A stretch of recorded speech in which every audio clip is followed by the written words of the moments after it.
So if you're a new entrepreneur in 2024 going into 2025, you will know it is hard to focus on one thing at one time. You're constantly feeling overwhelmed. You don't know what to focus on. And when you do focus on something, you feel like you should be focusing on something else.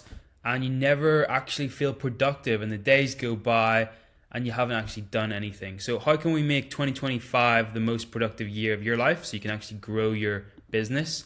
In this video, I'm going to talk to you about 2 deep work principles, this template here, as well as this mind map here. Not that one, this one, where we're going to optimize deep work.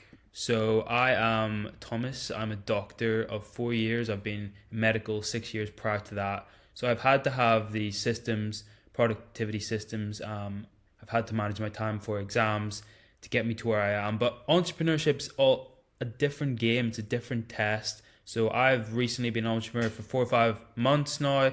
I've developed these systems and I'm going to teach you them right now. So let's get into it. So let's be clear on defining what deep work is. Deep work is focusing on one thing at one time for a period of time.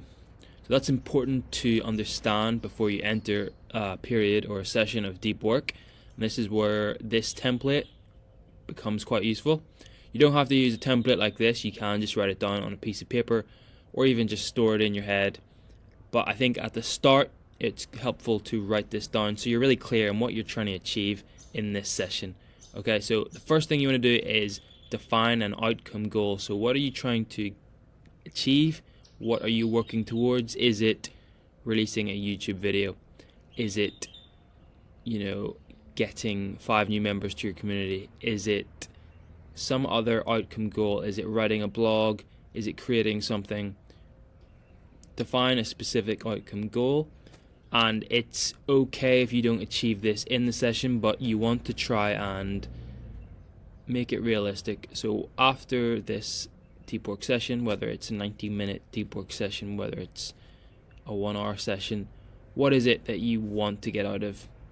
Okay, and now that you've defined that, then you just need to break it down into a system goal, a system or a process goal. So for example, my system goal is to work for 90 minutes on making my YouTube video. So you've got your outcome goal, upload a YouTube video. Your system or your process goal is work for 90 minutes on the YouTube video. So you'll notice that the process goal doesn't actually, everything's in your control essentially. And that's a nice framework to get. Once you've defined your result, your outcome goal, you want to then go back to your process goal, and that's completely in your control. And that's actually what you want to focus on. And that's how you get into flow state. You're aware of your outcome goal, but you're not too, you're not too attached to it. Okay, so you just simply execute the process or the system goal. And then it is helpful to have a reward after. So in order for you to have that discipline to focus on one thing for one time, you're going to have temptations, distractions, but you're going to delay that gratification. And to delay gratification, you need to have gratification. You need to actually have a reward, and that helps the part of the brain that is motivated by dopamine, by reward.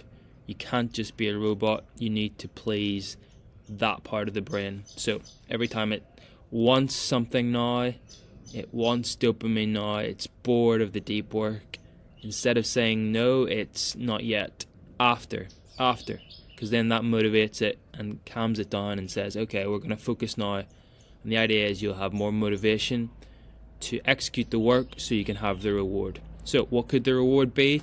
Could be have some ice cream. It could be watch a Netflix episode, if that's what you really want. It could be go to the cinema. It could be go for a walk. It could be whatever motivates that part of the brain that is unsettled.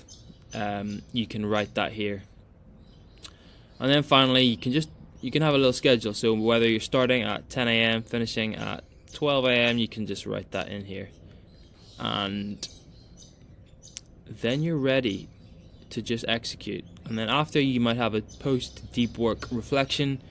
So what worked well? What was good? Were you distracted? Were you able to focus for a long period of time? Okay. And that's all I wanted to say on the deep work template. Of course, setting up your deep work isn't the only fundamental for a good focused deep work session. Really, you've only optimized your intention. You've time blocked it out, and potentially you've got into the right mindset with this template. You're in a process oriented mindset. You defined your outcome. You're hopefully going to be focused because of the reward you've given yourself, but your ability to focus is dependent on your baseline focus, how present you are.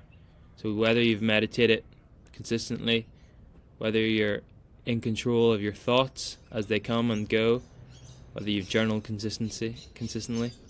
So to get a better ability to focus, to get into good deep work, you want to optimize these things, journaling and meditation. You also want to make sure your environment is optimized. You want to use music if that's going to help you. You know, music without lyrics, classical music, Hans Zimmer music, for example. Or no sound at all, if it's a quiet area. You don't want to be around people. Or if you are around people, you want to be, putting your headphones in, listening to music, you know, in a library setting, for example. But you don't want them to be distracting. You want to maybe have a bit of resistance in your location, so it's not your bedroom, because you associate your bedroom with other things, distractions. Maybe it's not your room. Maybe it is the library, because you associate that just with working. And, you know, it takes effort to go there, it takes effort to leave there. So you're not tempted just to stop and, you know, sit on the couch, because that's not an option. Energy levels as well. Sleep, nutrition, and your physical health. So if you're not sleep deprived, if you have consistent slow releasing sugars, you're not spiking or peaking with your sugar levels, as well as your caffeine levels, and you're fresh, you're awake, you've maybe just gone to the gym, you've had a cold shower, you're optimizing your energy levels. So with these 5 fundamentals, plus the deep work preparation, you are going to increase your chance of actually being productive. So that's all I wanted to say in this video. And if you do want more deep work resources, productivity resources for entrepreneurs, then you can join my Skool community, and I'll put a link in the description. Okay.